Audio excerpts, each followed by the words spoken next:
Okay, this is a quick example of how negative numbers transfer and how we distribute them with some other numbers. So a negative number makes the whole number sad. So we kind of talked about it. I like to think of it, it's like the negative is your attitude. So if you've got a bad attitude in this number, if you've got a negative in front of your number and it's got a bad attitude, the whole number has got a bad attitude. So we're going to have a bad attitude. I don't want to be here.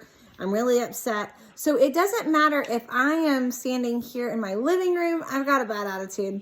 If I walk over here to my kitchen, I still have a bad attitude.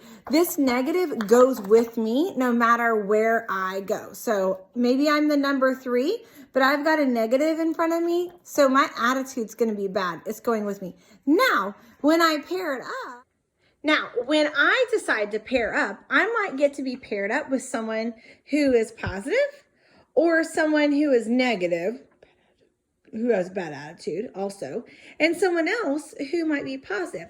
So I'm going to take my negative, my really bad attitude, and I'm going to go over and I'm going to hang out with Seth. So Seth has a positive, but I have a negative.